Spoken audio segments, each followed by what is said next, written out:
Stinking rotten swiding, lighty-tighty, ighty-tighty too. Icky-dicky-doo-doo, dicky-dummer, diddly-bitey-poo.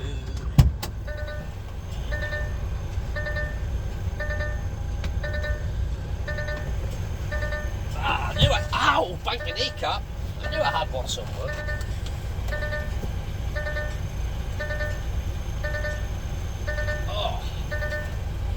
I knew I dropped it somewhere. I just dropped a pen before as I pulled in, and I dropped a blimmin' pen. I knew I had. Anyway, good afternoon, me old spot of dactyses, dinkles and potty pings, and how the devil are you? Hey, I hope you're well. You're joining us here at Birch Services on M62. We're heading to the concrete hula hoop factory at Pollington. We've just tipped a load in Manchester. Today's Monday. I hope you've had a good weekend, mirrors. So I thought you may want to join me for a little ride over up the M62, sorry, over by the little house on the prairie. And we'll stop when we get to the top at the M62. We'll probably stop at, is it Hartshead Moor or Hartshead Services? We'll probably stop at there. So just mirrors now, just mindful, nothing coming. Having another look, double checking mirrors. Try and get some gas now, build a bit of speed up because we're going to be joining Ottawa. Mirrors.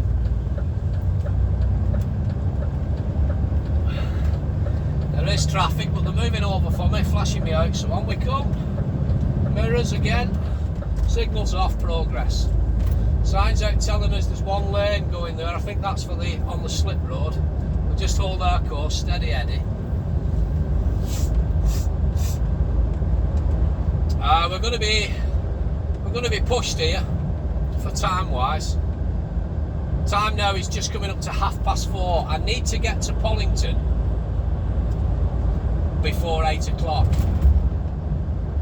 to get in and get the trailer on. However,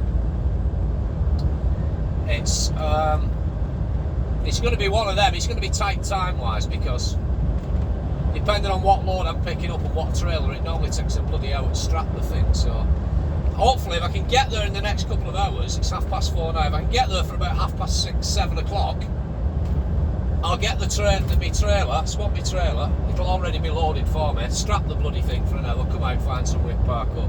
So today will have been a long day, it really would, have been a long day. But it is what it is, it's the nature of the beast, I get paid for it. Now, I've done a video recently, as I'm sure many of you have seen. I think I titled the video, it's a 4-minute clip, and it's called "This is why HCV drivers get paid 50 grand a year, 50k a year." I purposely clickbaited that video. I've mentioned it before, I clickbaited it with that title, just to get the views. I knew it'd get the views and cause a bit of conversation and a bit of mither. However, you know, the majority of people have been on saying, you're telling lies, you don't earn 50 grand a year. I've never earned 50 grand a year and I've been driving trucks and blah blah blah, blah blah blah, blah blah blah, Maureen, you know what I mean? You can earn 50 grand a year, and to be honest, I'm earning not far off 50 grand a year. By the time you pay tax and insurance, I'm not taking home 50 grand a year, I'm not. I'm not far off it though, but what I will say is, you've got to put the hours in, you've got to put the effort in, because nobody will give you anything for free in life, they won't. Some people think that because they've got a class 1 licence, they should be paid £1,000 a week for doing nothing, do you know what I mean? And it doesn't work that way. If you want to earn the money, you've got to put the effort in and do the hours. If you want to toss it off all day and do bugger all, then don't expect a massive wage. Nobody will give you anything for nothing in this life, they won't. And this truck has got to be earning money. The wheels have got to be turning with a load on its back for everybody to be getting paid. I'm paid by the hour, so I don't mind putting the hours in because I enjoy my job. I enjoy driving trucks. I've just come off a site there in Manchester which was as tight as cramp. It was in the middle of an already existing council housing estate. They're building affordable housing on it, in the middle of the estate. So you've got to get in, get out, get reversed into site, get tipped and get out. I was waiting a few hours to get tipped because there was 3 of us there. I was the 3rd one in, so I've been waiting all afternoon to tip now and we're out. And I've got to, well, I've not got to, nobody's forcing me, but it's in my own best interest now to make some progress and get to my next job, get my next load on, then go and park up, and that's me done. So I got up this morning at 5 o'clock. I was in our yard. I knew that I didn't have to start too early today. So just mirrors now, mindful. Traffic's joining. Lane 2 was busy, people overtaking, we just back him off a touch. I knew that I was the third man in today. I knew there was 2 more going down before me, so I knew that I didn't have to get there too early. However, you can't take the piss and swan about all day, because the later you start, the later you can work till. Do you know what I mean? So I got in our yard this morning for 7:15. I set sail out at yard at about 7:15. Just made my way down. Stopped for breakfast, bimbled my way down. Got there at a reasonable time. Joined the queue. So you're waiting around all day to get tipped. However, I'm getting paid for waiting around all day to get tipped. Do you know what I mean? And I've got tipped when I've got tipped. As soon as second man come out, I was straight in behind him. Literally straight in. And you're waiting on the men what's operated the crane and that then to tip you, aren't they? But some people expect to, like, right, that's me done now, I'm not doing any more, I've started at such a time this morning, I'm finished. Some people would be going parking up now, or going finding somewhere to park up. Whereas I know that it's in my own interest to get that extra mile up the road now, get this next load on and then go and park up. I mean, I put my card in at 7:15 this morning. Technically, I could work till 9:15 tonight. I don't want to work till 9:15 tonight, but if I have to, I will. Do you know what I mean? And I think that's the difference. I'm not blowing my own trumpet, I'm not. I'm not blowing my own trumpet in any way, shape or form. But I think that's the difference between it being a way of life and some people just treating it as a job. For me, it's a way of life, it really is. You've got to be flexible and work round, work according to how the day's going to go. You can't just say, I'm clocking off at this time because that's it, I'm not working anymore. Otherwise, this job's not going to be for you. Do you know what I mean? I'm not trying to dictate to anyone or tell anyone how to live the life and do the job, but it is what it is. You've got to be prepared to be flexible. And I'm getting paid for it, so I don't mind. It's not a 9 to 5 job, but some people treat it as just a job, and then it's like, bollocks to that, I'm not doing any more, fuck it. But yet they want a big wage at the end of the week, but they don't want to put the effort in, do the hours, and sometimes work extra till 10 o'clock tonight if they have to. They don't want to do that. They don't want to play ball.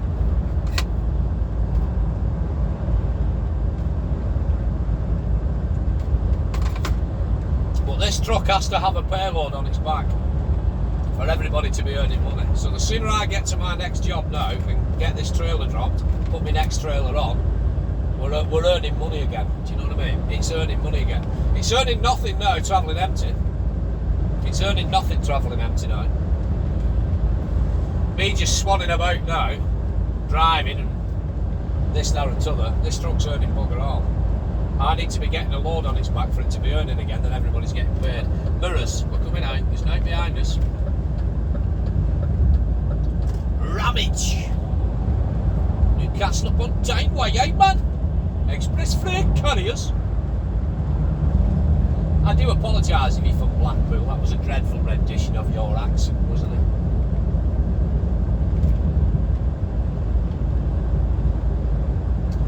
So mirrors, as we come back in.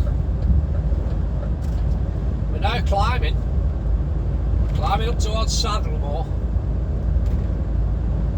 Some beautiful feats of engineering round here, when you look at some of the water features that United Utilities have built in on and utilised over the years, it's fantastic. Oh, it's brilliant. I love it, mate. I love coming up here, mate, on a clear day. It's gorgeous. It's just beautiful views. I think we've probably crossed over the border now between Greater Manchester. We're now in Yorkshire. Looking at the surrounding hills and features, no, we just know it. You know what I mean?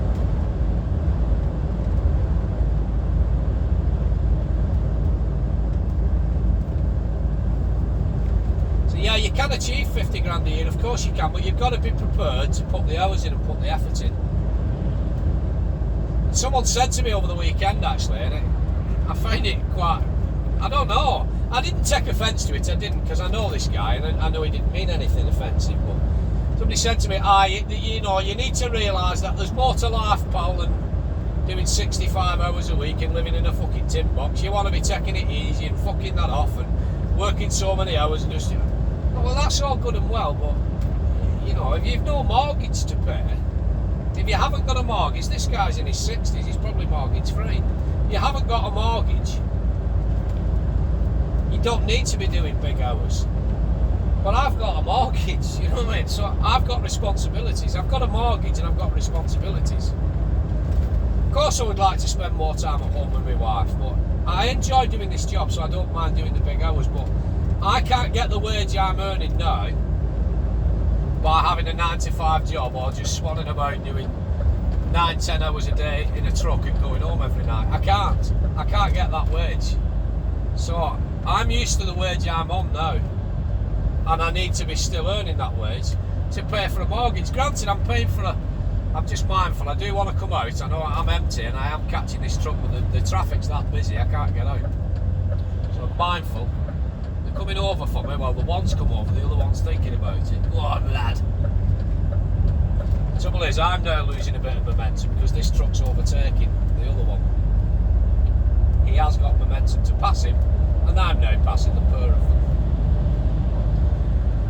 So it's a catch-22. Yes, I would like to spend more time with my wife, but yes, I do love this job. And yes, I have got a mortgage, I have got bills to pay, and I have got responsibilities to keep a roof over both of our heads. My wife is working, of course she is. She's not freeloading, she's paying her way, she's working, but she's not earning anywhere near the same money that I'm earning. So it's a fine balance, do you know what I mean? So for a while, yeah, mirrors, I'm going to come out now because we're catching this crane rapidly.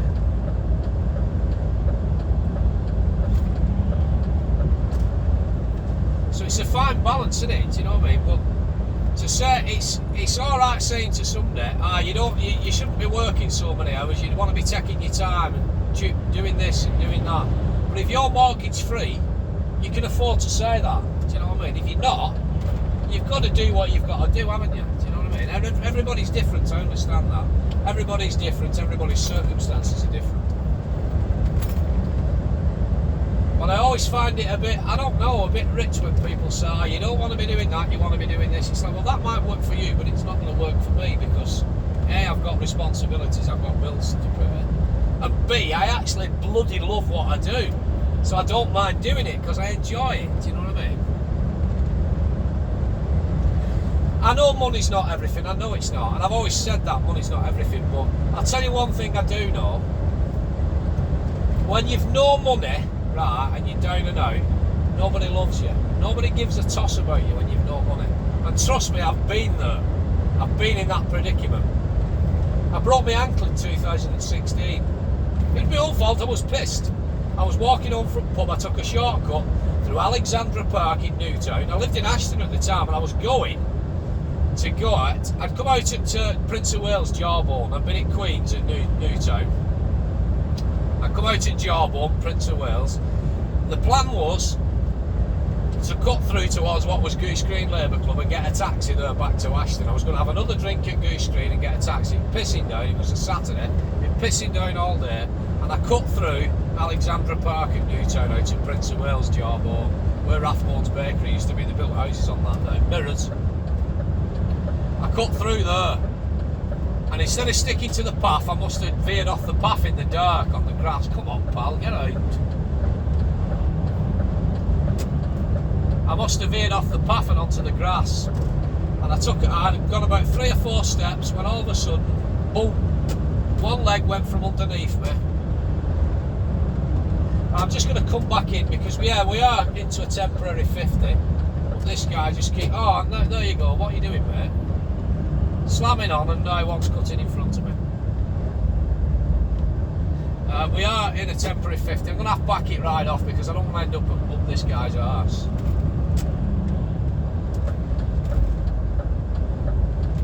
just come round him. I'm bang on 50, by the way. He's just slowing down to about 45. So I'm bang on 50. Just come past him.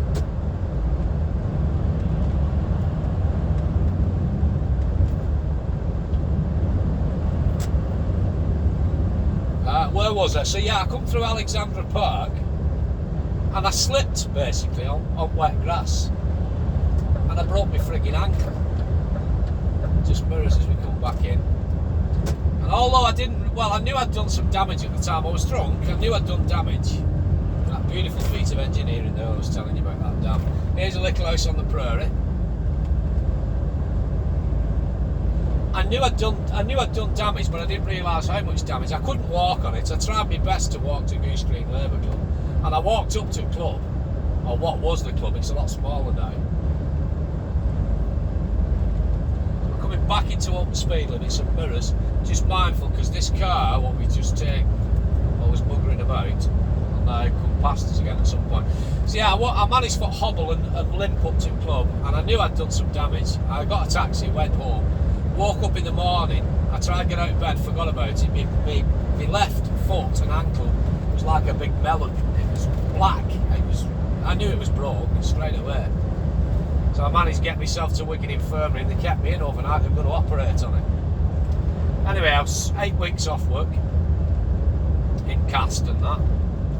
They didn't end up operating. I spent 24 hours in hospital. They put a temporary cast on for 2 weeks. They said, we'll see how it goes in 2 weeks. Mirrors.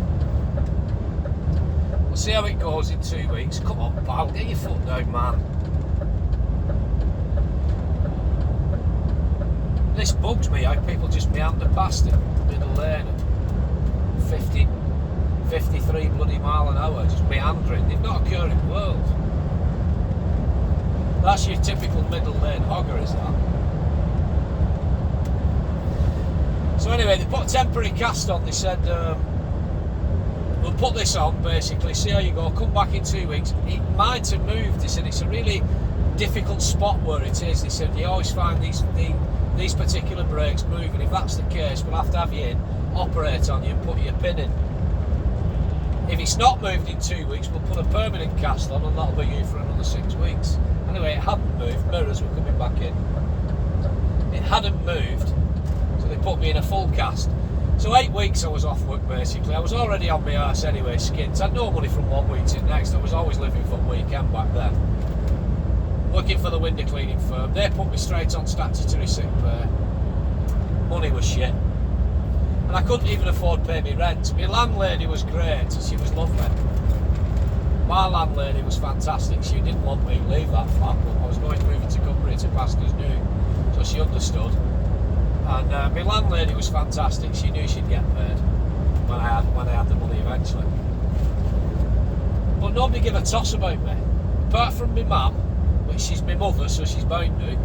Maids kept ringing me, "Are you all right? Do you need anything? Come round for your tea," and blah blah blah. Nobody gave a fuck about me. So when you've no money, nobody loves you. They really don't. I'm going off on one now, I know I am. But I vowed to myself after that I'd never be put in that position again. I've always tried to keep a bit to one side for a rainy day. I was born with nothing, and trust me, I've still got most of it left. And money's not everything, it's not the be all and end all, but when you've no money, nobody bloody loves you. They don't. They really don't. But I'm not money orientated that way, believe it or not. But going back to it, yeah, people want £1,000 a week just for driving one of these things, but they don't want to do any work for it and put any hours in. They just want to go back onto a bay at an IDC centre and tell lies on Facebook all day, winding folk up. You've got to be prepared to put the effort in and put the hours in. Because this truck won't pay for itself. It needs to be constantly moving with a load on its back. Do you know what I mean? But I love the job. I do. I love the job. So when that lad said to me about you need to be doing so many hours, you need to be doing this, you need to realise that there's more to life than being in a tin box all week, I was not offended. I wasn't. He's a pal of mine, we've been speaking for a while now, and he's alright. He didn't mean any harm by it, but I just don't think he realised what he was saying. You know, it's what works for one person is not the same for the next. And I actually love the job, I really do. So while I've been rabbiting on, we've pretty much missed all of Yorkshire, haven't we? You know what I mean? Time now is 4:45. We'll throw him in at next services. Set her out, and I really do need crack on then.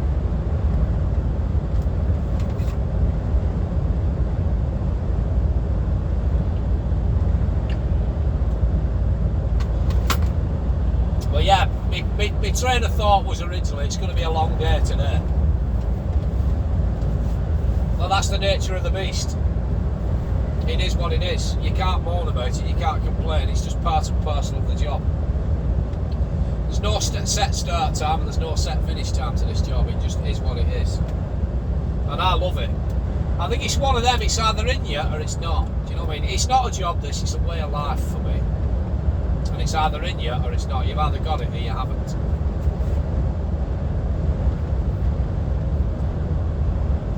And I've just took to it for some reason, naturally, like a duck to water. It's one of them, I love it. It's in my blood, I love it. I should have done it years ago when I was a kid. Some mirrors 6 miles off the services where we're going to pull it in and quickly set her out to you. And I'll crack on again. I need to get to the concrete hula hoop factory, sharpish. So I can't be hanging about hither and thithering, that knows what I mean.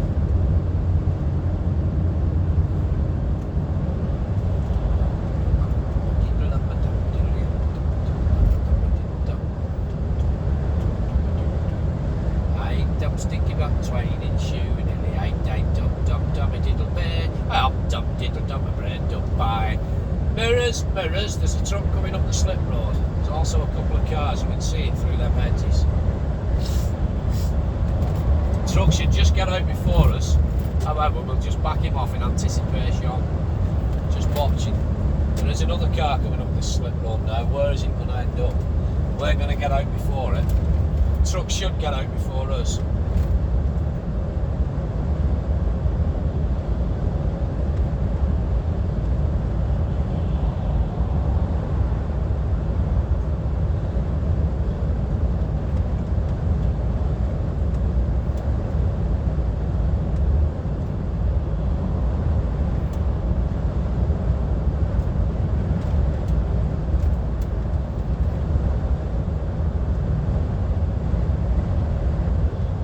Miles off the services. Is this Hartshead Moor? I'm not sure. Or Hartshead, I don't know.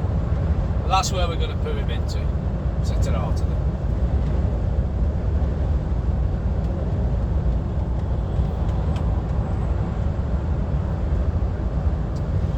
So them ladders have twisted on the front of that car. They're just sticking out at a different angle. Well, they look like they are.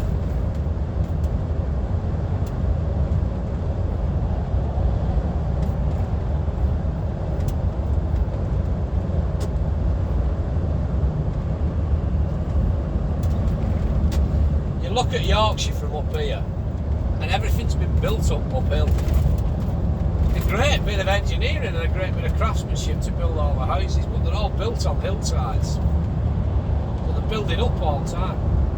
Fantastic how it all works.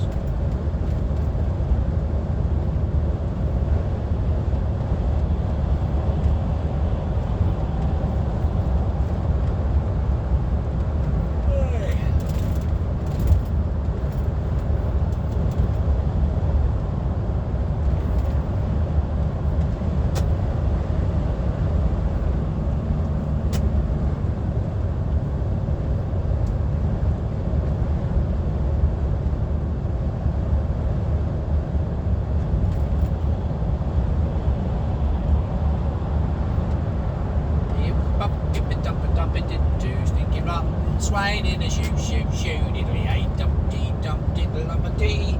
Ay tatty diddle ay tatty. Dance and a dance and a diddle up a dee and a dance and diddle up a dance and dee. Just back him off, we're creeping up again and we're cratching up to the truck in front. And mirrors, mirrors, wherever you may be. Hartshead Moor, this is the one. So we're going to pull him in here at Hartshead Moor and just set her all to you. 2 miles, mirrors. I'm going to crack on then. Oh, over the hills and far away.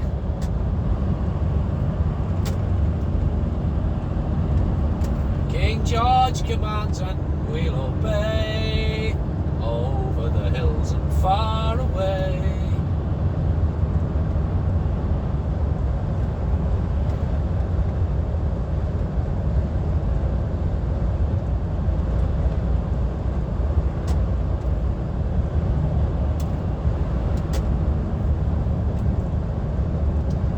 River Calder. Yeah, we want to just start climbing up this hill and Hartshead Moor comes up on the left hand side, doesn't it? Doesn't it?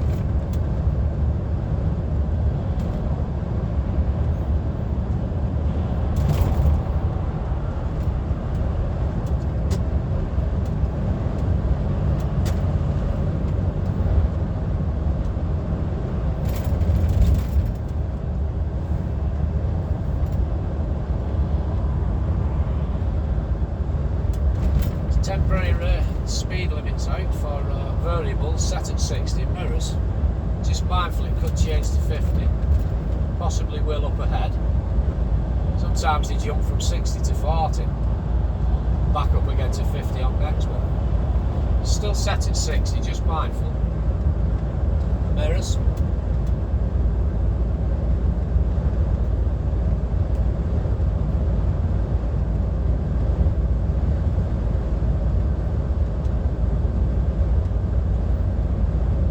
So this is us, this is Hartshead Moor in half a mile. I'm going to pull him in here and set her on to you. I ain't hanging about, I'm just going to quickly set her on, we'll go straight back off again. I'll upload this later. The time you see this, we should be, fingers crossed, loaded and away from the concrete hula hoop factory. Or I might put it on tomorrow, I don't know. Some mirrors, we're coming across because we're coming off here.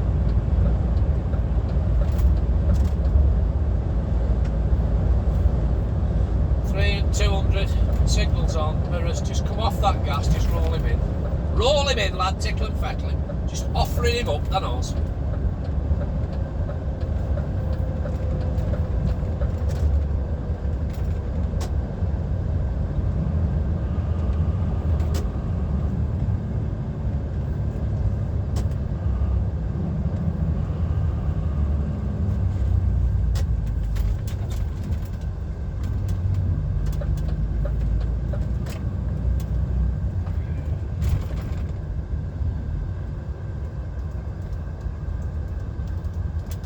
Heck of a pothole, that's bad. I was watching someone on the telly over the weekend, there was a bit of news coverage, they reckon it's the worst time at the moment for potholes in years. It's causing absolute carnage. The government's answer is they're going to throw £5 million at it, but I think, let's be honest, they haven't invested in the road network for that many years, for well over 20 years now. I think it's too late to you know, just keep patching things up, throwing a sticky plaster. It's just scandalous and ridiculous. Right, I'm just going to quickly pull it over here and we'll quickly say ta-ra to you. I'm not hanging about. Thanks very much for watching. I have been your old mate Borothea, and once again, you, my friend, have been beautiful. Cheers, I'll see you in a bit. I'm out of here. Ta-ra.